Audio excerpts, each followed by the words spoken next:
ये आकाशवाणी है।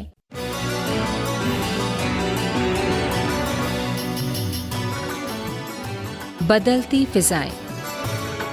प्रस्तुत है आकाशवाणी और विज्ञान प्रसार के संयुक्त प्रयास से तैयार जलवायु परिवर्तन और वैश्विक तापक्रम की समझ और प्रबंधन पर आधारित विज्ञान धारावाहिक बदलती फिजाएं की 25वीं कड़ी गर्माती धरती और खाद्य सुरक्षा।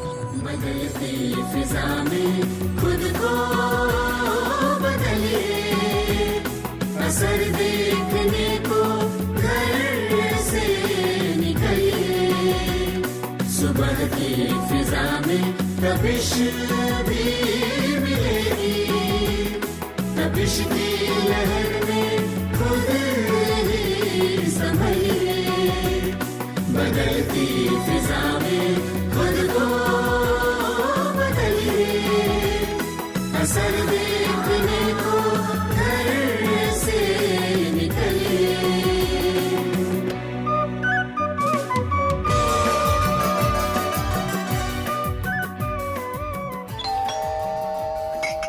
प्रतीक जी जाकर देख ना दरवाजे पर कौन है। जी मम्मा।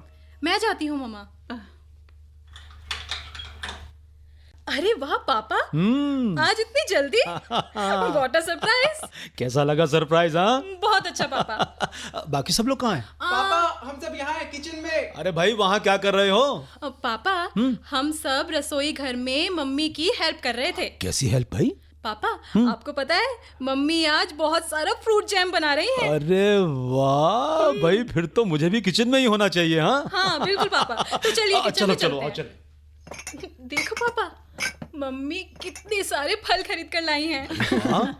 कह रही थी कि बरसात का मौसम शुरू होते ही फल और सब्जियां महंगी हो जाती हाँ हैं। भाई वो और तो नहीं है। तो क्या। पापा वर्षा का होना तो बहुत जरूरी है क्योंकि सभी के लिए लाभप्रद भी है। हाँ। फिर फल और सब्जी क्यों महंगी हो जाती हैं? देखो प्रणाली, ये ठीक है कि वर्षा सभी के लिए लाभप्रद है, परंतु वर्षा सभी जगह एक समान नहीं होती। कहीं अधिक तो कहीं बहुत कम होती है। इससे फल और सब्जियों की उपलब्धता प्रभावित होती है और खाद्य सुरक्षा बहुत कुछ इस पर निर्भर करती है। बिल्कुल। खाद्य सुरक्षा?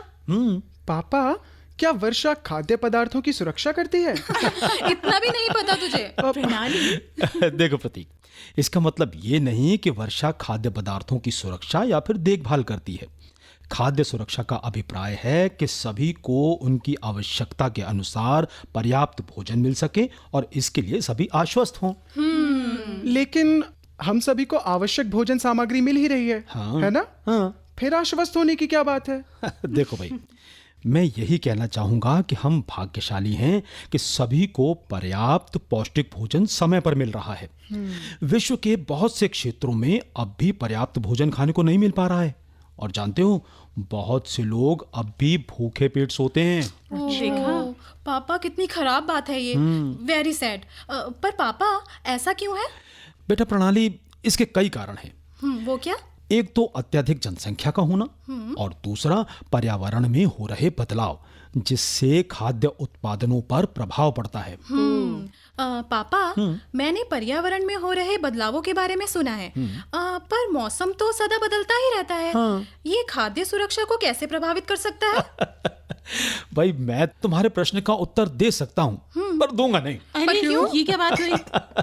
भाई मेरे एक दोस्त हैं जो इस क्षेत्र में काम कर रहे हैं। वो तुम्हारे सवालों के जवाब ज्यादा अच्छी तरह दे पाएंगे। पापा आप किन की बात कर रहे हैं? बेटा मैं रमेश अंकल की बात कर रहा हूँ। हो रमेश अंकल। रमेश भाई साहब। रमेश अंकल। हाँ रमेश अंकल, वो खाद्य सुरक्षा के क्षेत्र में कार्यरत हैं। देखो भाई, अभी तुम दोनों अपनी मम्मी के काम में हाथ बटाओ। आज रमेश घर पर ही आ रहे हैं और अगर वो नहीं आए तो हम सभी उसकी प्रयोगशाला में चलेंगे। हाँ पापा, हम सभी उनकी प्रयोगशाला में चलेंगे। ये ठीक रहेगा।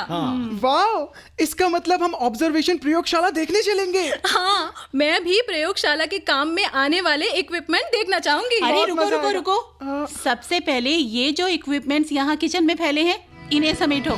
क्या मम्मा?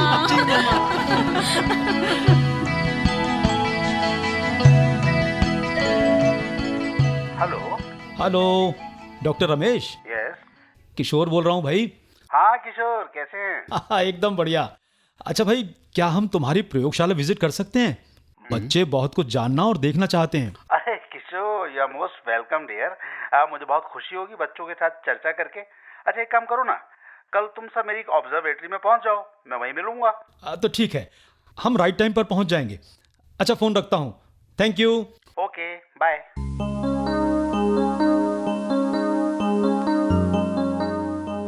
अरे भाई बच्चों, तैयार हो गए? जी पापा, पापा। We are ready. और अपने मम्मी से कहो वो भी तैयार हो जाए जल्दी से भाई, कहीं लेट ना हो जाए हम लोग। जी मैं भी बस तैयार हूँ, आप लोग चलिए। तो चलो ठीक है, मैं गाड़ी निकालता हूँ। जी जी पापा।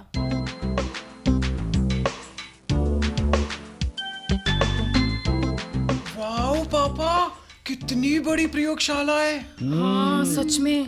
अरे वो देखो, डॉक्टर रमेश बाहर ही हमारी प्रतीक्षा कर रहे हैं। हाँ किशोर, अरे वेलकम वेलकम, स्वागत है आप सभी का। नमस्ते भाई साहब। नमस्ते अंकल। नमस्ते भाभी, आप कैसी हैं? जी एकदम बढ़िया। डॉक्टर रमेश, बच्चे तो कई बार इच्छा जता चुके तुम्हारी प्रयोगशाला देखने की। उनकी इच्छा है पर्यावरण में हो रहे बदलावों के बारे में जानने की। भाई तुमसे अच्छा इस विषय पर और दूसरा कोई हो ही नहीं सकता। बिल्कुल ठीक कहा आपने पापा। अंकल प्लीज हमें बताइए ना कि आखिर ये पर्यावरण की समस्या क्या है और ये बदलाव क्यों हो रहे हैं। हाँ बिल्कुल, रमेश अंकल बताइए ना। हाँ हाँ बच्चों, मैं तुम्हारे सभी प्रश्नों का उत्तर देना चाहूँगा और हम सभी को इसका ज्ञान होना बहुत ज़रूरी है। बिल्कुल। अच्छा देखो, अपने चारों तरफ रखे इन प्रयोगशाला के उपकरणों को ध्यान से देखो। जी। हम इन उपकरणों को तापमान, नमी, हवा की गति वगैरह नापने के काम में लेते हैं। हाँ। अच्छा अंकल, हमारे यहाँ वर्षा के मौसम में ही बारिश क्यों होती है। बहुत अच्छा सवाल। देखो, पृथ्वी के अलग अलग क्षेत्रों में वर्षा का स्वरूप भिन्न भिन्न है। भारत में वर्षा का मौसम निश्चित है, जो जून से आरंभ होकर सितंबर तक चलता है। हाँ। दक्षिण पश्चिम मानसून हवाएं देश के ज्यादातर क्षेत्रों में बारिश को लाती हैं और उत्तर पूर्वी मानसून हवाएं सर्दियों में देश के दक्षिण पूर्वी भागों में वर्षा लाती हैं।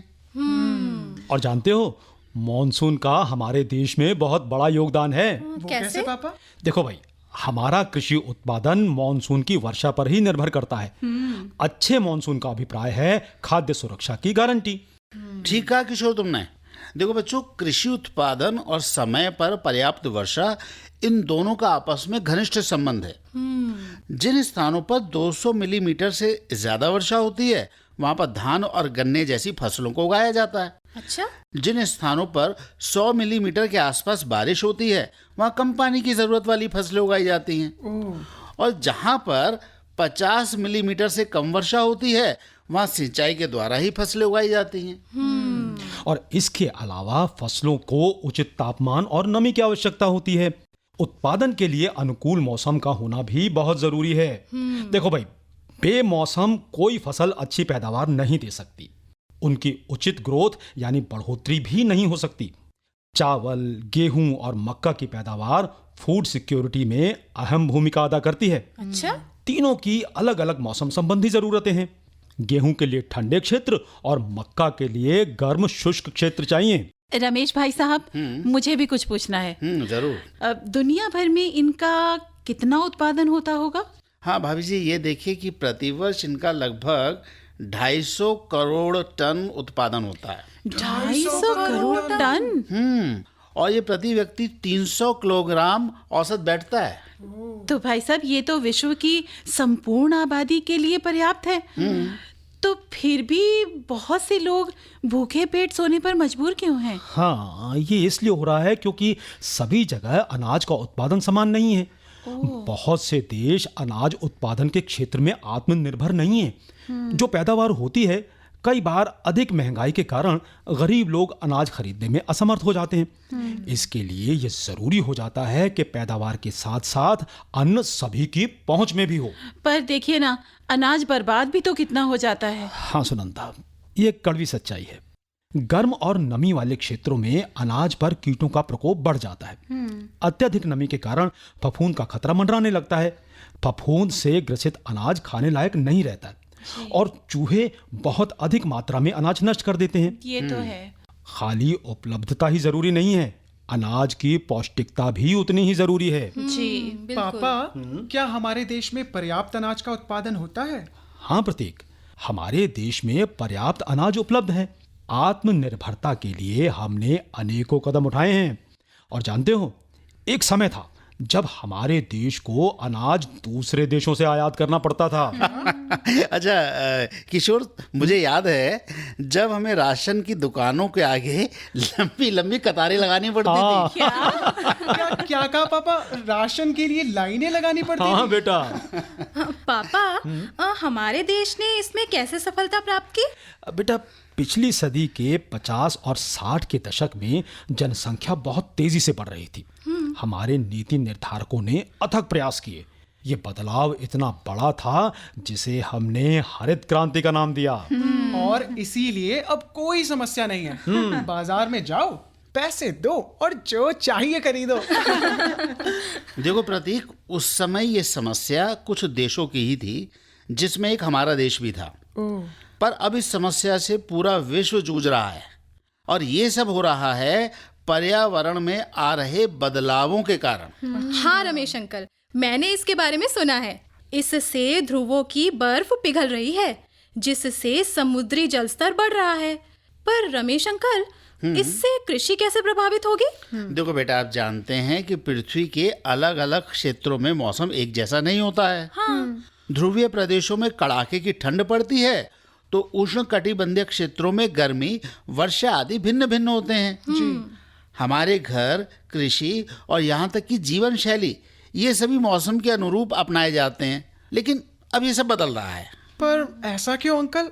और इसके लिए कौन जिम्मेदार है? देखो बेटा, विश्व भर में तापमान और मौसम के अध्ययन के लिए प्रयोगशालाएं बनाई गई हैं।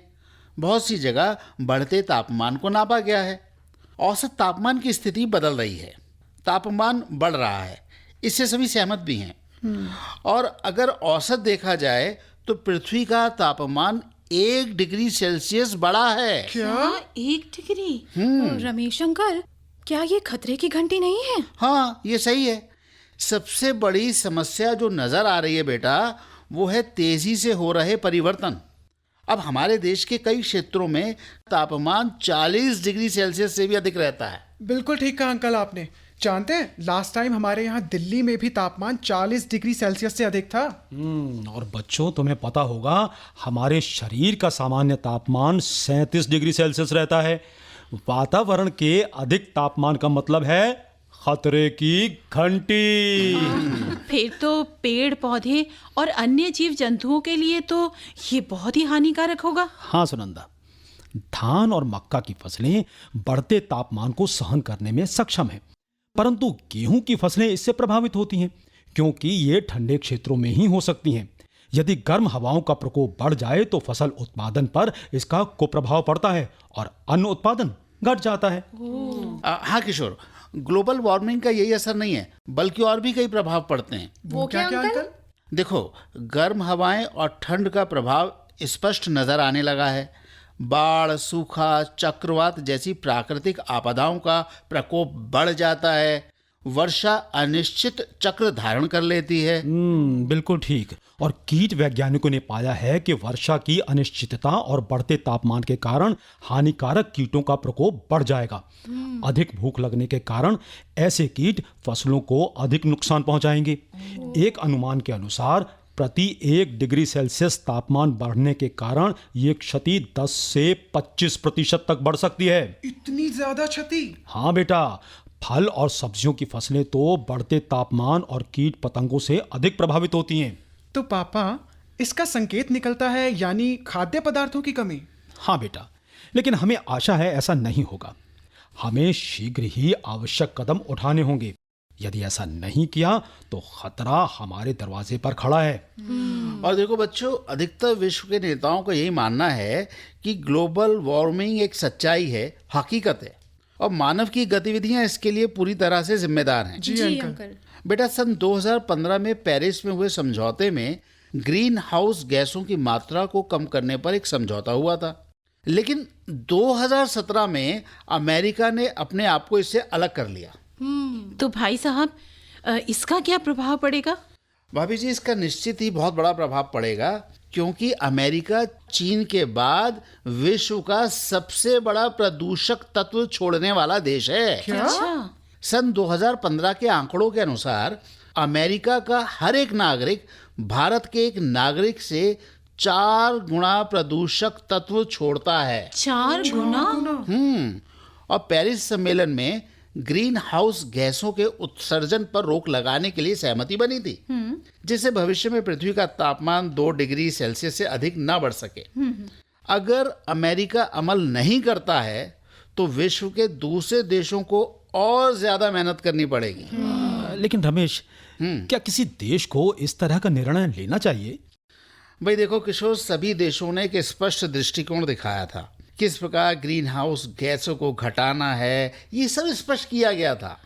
रमेश अंकल, यदि ये इतना महत्वपूर्ण है तो सभी देशों को मिलकर कदम उठाने की जरूरत है। बिल्कुल, हमें कार्बन डाइऑक्साइड और दूसरी ग्रीन हाउस गैसों के उत्सर्जन को कम करना चाहिए। बिल्कुल सही कहा तुमने प्रतीक।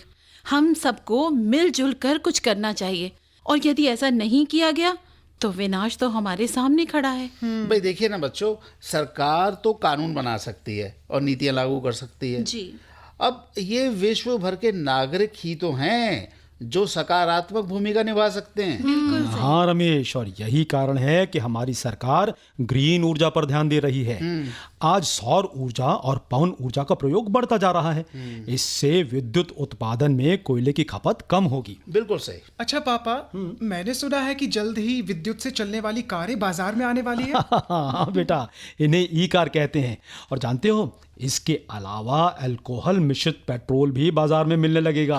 हाँ, इससे पेट्रोल की खपत में कमी आएगी और कार्बन उत्सर्जन कम होगा। पापा, आप बायोडीजल की बात कर रहे हो ना? बिल्कुल प्रणाली।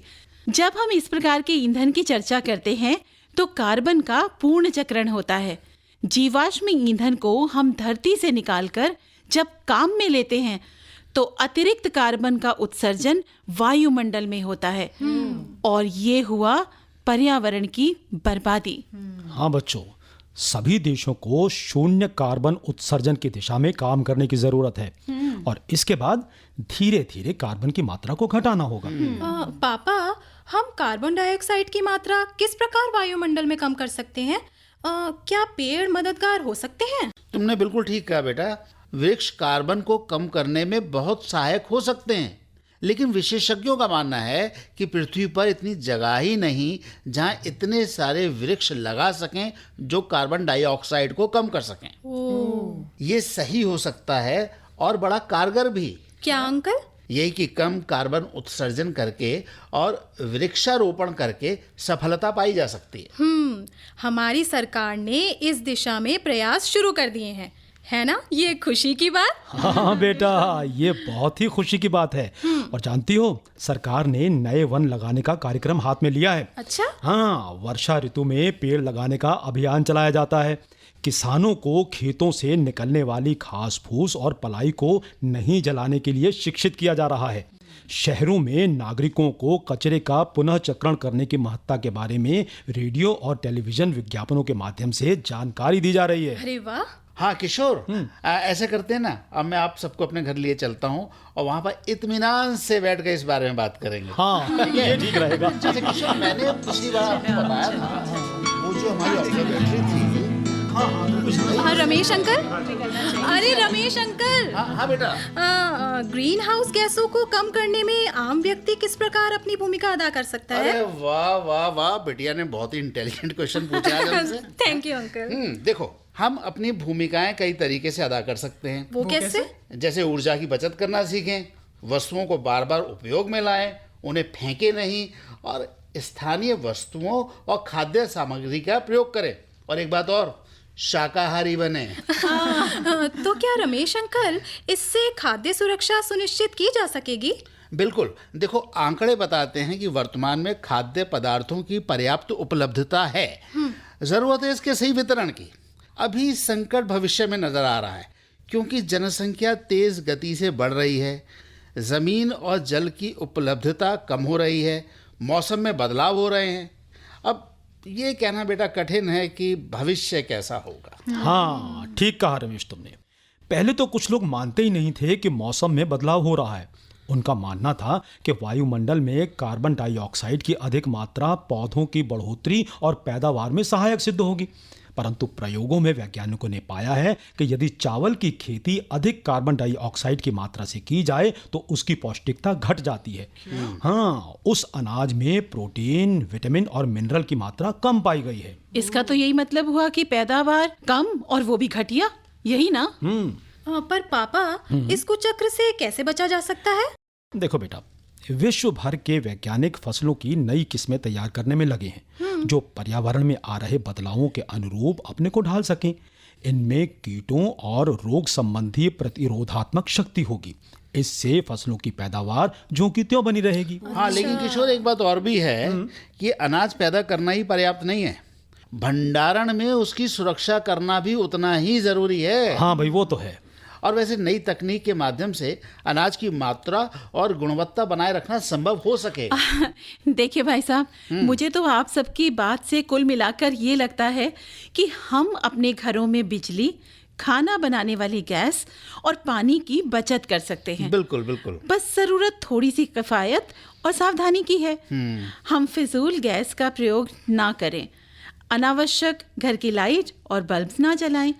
इससे भी तो पैसों की बचत होगी और साथ ही ऊर्जा की भी। भाभी जी, बिल्कुल ठीक कहा आपने। Thank you, भाई, हमारा एक ही उद्देश्य होना चाहिए, संसाधनों की कम खपत और वस्तुओं का पुनर्चक्रण। जी।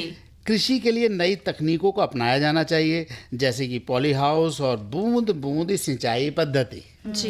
अरे वाह किशोर, देखो बातों ही बातों में घर भी आ गया। आइए भाई, आप सभी का बहुत बहुत स्वागत है। और आज सभी के लिए ना बहुत खास चीजें बनवाई हैं। वो क्या भाई? भाई, मैंने राधा को फोन कर दिया था, भाभी जी को गर्मा गर्म पकौड़े, बिटिया के लिए हलवा और प्रतीक के लिए गर्मा गर्म चाय और आपके लिए गुलाब जामुन। अरे वाह! ये तो मुंह में पानी आ देखो रहा ना, है। राधा को भाभी जी नए नए पकवान बनाने का बड़ा चाव रहता है। जी, ये तो मैं जानती हूँ। और यही नहीं, वो ऊर्जा बचत का भी पूरा ध्यान रखती हैं। ये सब हमारे किचन गार्डन की उपज है। अरे वाह! स्वस्थ है, पौष्टिक है और ऑर्गेनिक भी। वैसे हम भी खाद्य सुरक्षा में अपनी भूमिका निभा रहे हैं। यही राज है भाई साहब आपके चेहरे की रौनक और चमक का। भाई, तुम्हारा किचन गार्डन यूं ही फले फूले ताकि हमें भी यदा कदा पौष्टिक सब्जियां खाने को मिल सके। भाई, आपका हमेशा स्वागत है। आज आप घर की बनी स्नैक्स भी खाएं। और मैंने ये सब्जी ना तुम्हारे लिए कुछ तोड़कर रखी हुई है, भाई इन्हें भी ले जाइएगा। यानी हम खाएंगे भी और लेकर भी जाएंगे। बिल्कुल बिल्कुल। तब भी धरती तपता अंबर उमल रहा है, सात समंदर तेज धूप का असर बढ़ा है, रोज सूर्य का शिखर चढ़ा है, नदी भी तरसने लगी पानी के लिए, हिमखंड की तरह अब खुद तो पिघले।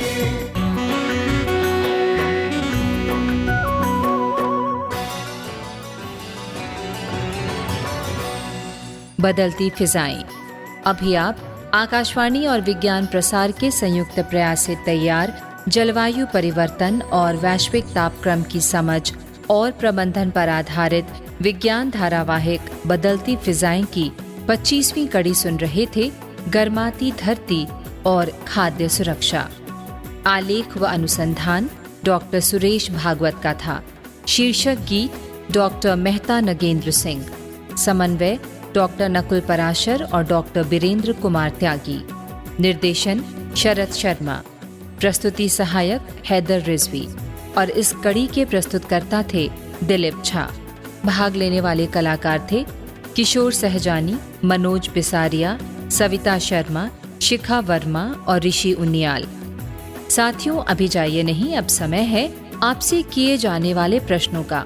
हम आपसे 2 प्रश्न पूछेंगे और सही उत्तर भेजने वाले श्रोताओं को लकी ड्रॉ द्वारा निकाले गए परिणामों के आधार पर विज्ञान प्रसार द्वारा आकर्षक पुरस्कार दिए जाएंगे।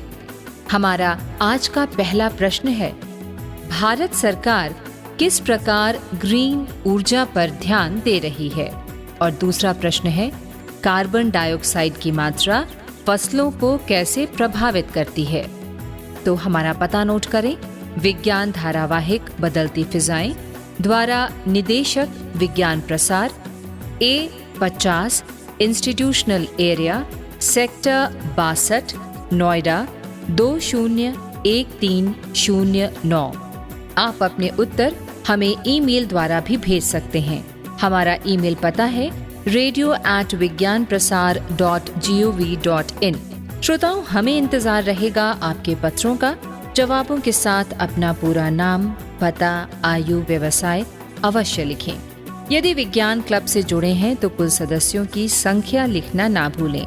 हाँ, अगर आपके मन में कोई प्रश्न या जिज्ञासा हो तो वो भी जरूर लिखिएगा।